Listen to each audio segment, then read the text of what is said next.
지난주에 우리는 하나님과의 인격적인 만남은 지금 이 순간, 찰나라고 하는, 현재라고 하는 시간에 만날 수 있다라고 말씀을 드렸습니다. 우리들은 지나간 현재인 과거를 기억으로 가지고 있으면서 다가올 현재인 미래를 소망하며 살아가는 존재들입니다.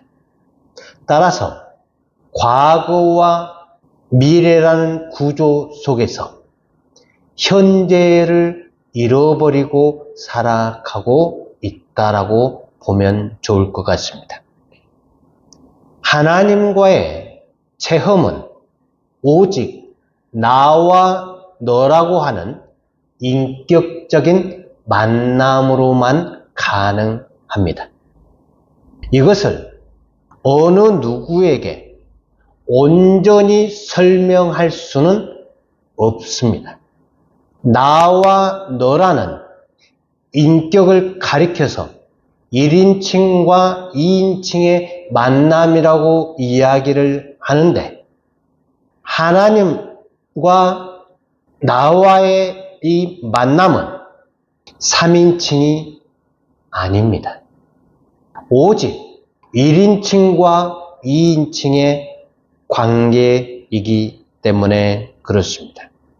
그래서 이 인격적인 만남을 누구에게 설명을 한다라든가 가르친다라고 하는 것은 결코 좋은 말이 아니다라고 하는 것입니다. 그래서 하나님과의 체험을 가지고 있는 누군가가 다른 사람들에게 내가 만난 하나님에 대해서 간증이라는 형식을 가지고 말을 하게 되면, 내가 만난 하나님은 1인칭인데 사람들에게 간증이라는 형식으로 말을 하게 되면 하나님을 3인칭으로 묘사할 수밖에 없기 때문에 하나님이 그 간증 속에서는 사라져 버리게 된다라고 하는 말이 되는 거죠.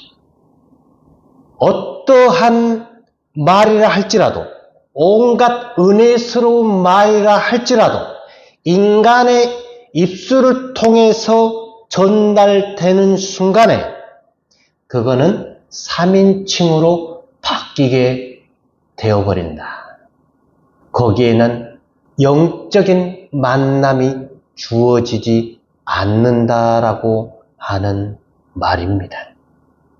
그래서 교회에서 행하는 모든 것들이 잘했다, 잘못했다, 자랑하고 판단할 수 없다라고 하는 결론이 나오게 되는 것입니다. 신앙생활을 아무리 잘한다 하더라도 우리는 3인칭으로 이야기할 수밖에 없다. 그 말은 다시 말해서 우리가 하나님을 3인칭으로 표현하는 순간, 우리가 원하든 원하지 않든 하나님의 이름을 망령되이 일컫는 죄를 범하게 되는 것이죠. 우리 영혼에서 하나님의 형상을 통과하여서 우리의 의식으로 나오는 과정까지는 1인칭과 2인칭의 관계가 되어 있습니다. 그런데 이것이 입술을 통하여서 발설된 후에는 공기 중에 파장을 통하여 상대의 그 귀에 들리는 순간 상대가 자기의 의식을 가지고 나의 말을 재구성을 하기 때문에 그 재구성하는 순간 3인칭으로밖에 받을 수 없다라고 하는 말입니다. 그래서 아무리 좋은 말도 3인칭이 될 수밖에 없다. 어떻게 보면은 제자들이 편지 형식으로 썼던 이 성경의 이 기록도 3인칭으로 밖에 기록할 수가 없습니다. 하나님이 사람을 창조하실 때 하나님의 형상인 나를 넣어주셨는데 죄를 범한 이후에 이 나를 가지면서 현재라는 시간 위에 과거를 만들게 된 사건들이 일어나게 된 거죠. 그래서 인간은 과거를 추론을 해가지고 미래를 만들어 가는데, 시간이라고 하는 것은 원래 과거도 아니고 미래도 아니고 그냥 흐르는 현재입니다. 그 현재를 죄악된 인간이, 부패한 인간이 쪼개가지고 과거라고 하는 기억을 가지게 되는 것이고, 그 과거가 계속적으로 기억으로 되면서 미래를 소망을 하게 되는데, 미래라고 하는 것은 사실 과거의 반복이라고 보면 맞을 겁니다. 어떻게 보면은 예수님께서는 하나님의 나라를 설명하고 있는데 제자들이 이 예수님의 말씀을 거의 알아듣지를 못하고 있죠. 천국은 장차 죽어서 들어가는 것이라고 생각을 하면 지금 여기서 일어나는 하나님의 통치, 하나님의 지배를 알 수가 없게 되는 것입니다. 이 바실레이아라고 하는 단어는 나라, 왕국만 있는 것이 아니라 지배한다, 통치한다라는 의미를 가지고 있습니다. 킹 제임스 성경이 번역을 할 때 The Kingdom of Heaven으로 번역을 하는 바람에 킹덤이라고 하는 왕이 통치하는 왕국을 의미하는 걸로 인식을 하게 된 것이죠. 이렇게 번역을 하는 바람에 모든 성경이 다 꼬이게 된 것입니다. 킹덤, 왕국, 나라라고 하니까 로마 가톨릭이 거대한 나라 개념으로 세워버린 것이죠. 그리고 이스라엘이라는 나라 또한 눈에 보이는 왕국으로 이들이 세워버린 것이죠. 바실레이아라고 하는 단어는 나라 개념만 있는 것이 아니고 통치, 지배의 개념이 존재한다. 그래서 라틴어 성경에는 레그눔 켈로룸이라고 하는 통치의 의미를 쓰고 있습니다. 하늘들의 통치, 하나님의 나라가 아닌 하늘들의 통치, 이거는 우리 인간 영혼 안에 들어있는 영적인 존재들을 통치하는 그것을 의미하고 있다는 말이죠. 그래서 눈에 보이는 가시적인 국가 개념이 절대 아니다. 말 그대로 하나님이 다스리신다. 하나님이 우리의 영혼을 다스리시고 인도해 가신다라고 하는 말씀, 그것이 바로 하나님 나라입니다.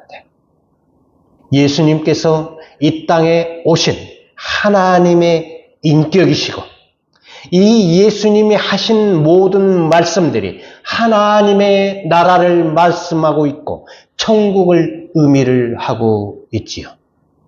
그래서 예수의 시각에는 100% 현재 일어나고 있는 그 사건들을 예수는 이야기를 하고 있지만, 제자들이 과거와 미래를 가지고 예수님의 말씀을 들으니까 도저히 이해할 수도 없고 믿을 수가 없게 된 것입니다.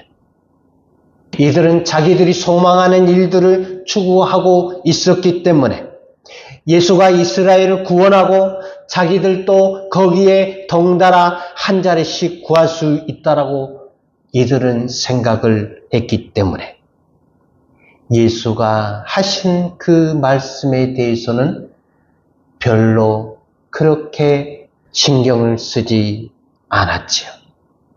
이들이 오순절 사건, 성령의 그 사건으로 말미암아 완전히 바뀌게 된 것입니다. 우리가 믿는 하나님은 과거가 없으신 현재의 하나님이십니다. 그렇다면 우리가 지은 죄들을 하나님은 기억을 하고 계시느냐 하는 겁니다. 하나님은 영이시기 때문에 시간도 없고 과거가 존재하지 않고 미래도 없습니다. 우리 인간의 입장에서 볼 때는 오직 현재라고 밖에 볼 수가 없지요. 영원히 현재로 실제하시는 인격이시다라고 하는 말입니다. 그래서 하나님에게는 현재라는 시간이 따로 있는 것이 아니고 하나님은 푸뉴마, 인격 자체이시기 때문에 나와 너의 관계에서만 일어나는 역사이시다. 시간으로 굳이 놓고 보자면 현재입니다. 그러나 실제로 하나님의 입장에서는 현재가 따로 존재하지는 않습니다. 하나님에게는 현재가 아무 의미가 없습니다. 그냥 영원이라고 표현을 하고 있습니다. 하나님이 우리의 지나간 과거 속에서 우리를 한때 만나주시고 인격적으로 대해주셨던 그 사건을 하나님이 기억을 하고 계시느냐 하는 것. 이 물음 자체가 성립이 안 된다라고 봐야 합니다. 왜냐하면 하나님의 시선에서는 우리가 태어나서 죽을 때까지의 모든 일거수일투족을 영원한 현재로 만나고 계시기 때문에 그렇습니다. 그래서 하나님이 우리를 만나 주시는 것이 우리에게는 과거가 되고 하나님의 눈에는 우리의 모든 일들이 고스란히 현재로 드러난다 한 말이죠. 그래서 과거에 우리가 실제 상태, 현재에서 우리는 죄를 지었지 않습니까?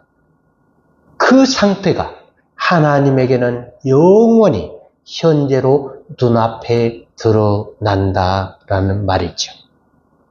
그래서 하나님 앞에서는 우리가 숨기려고 노력한다고 해도 그 숨기는 것들이 선하게 드러나게 되어 있습니다. 우리가 과거에 했던 것들을 우리의 생각에서는 은폐를 하면 될 거라고 생각을 하지만 하나님의 시선에서는 과거라는 것도 없고 미래라는 것도 없기 때문에 오히려 현재밖에 없기 때문에 우리의 모든 숨기는 것들은 훤히 드러난다. 그래서 우리가 과거에 아주 기억하지도 못한 5살, 6살, 7살 그때 지은 죄를 우리는 기억하지 않고 있지요. 그러나 하나님의 시선에서는 고스란히 눈에 환하게 드러나 있다라고 하는 것입니다. 우리가 모든 행실과 마음에서 지었던 모든 죄들을 토설하지 않고는 하나님 앞에서는 감출 수 없다는 말이지요. 보통 하나님이 기억하신다라고 우리는 말을 하지만 하나님은 우리들처럼 기억하시지를 않습니다. 왜냐하면 하나님은 과거가 존재하지 않기 때문에 기억이라는 단어가 하나님에게는 의미가 없습니다.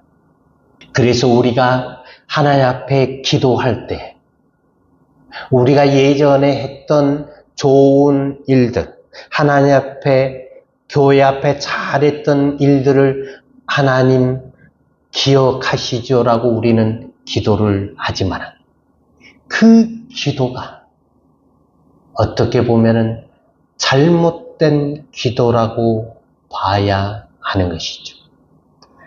하나님은 기억 자체가 없습니다. 오직 현재밖에 없다라고 하는 사실입니다. 그럼 우리가 장차 지을 미래의 죄악도 하나님이 그대로 보고 계신다라고 하는 사실입니다. 그래서 우리는 하나님 앞에서 감추거나 숨겨버리면은 안 된다라고 하는 일입니다. 왜냐하면 그 자체가 하나님을 만홀히 여기는 죄에 해당되기 때문에 그렇습니다. 차라리 이실 짓고 해서 솔직하게 하나님 앞에 나아가는 것이 좋겠지요. 그래서 하나님 우리에게 회개라고 하는 것을 주어 주신지도 모릅니다.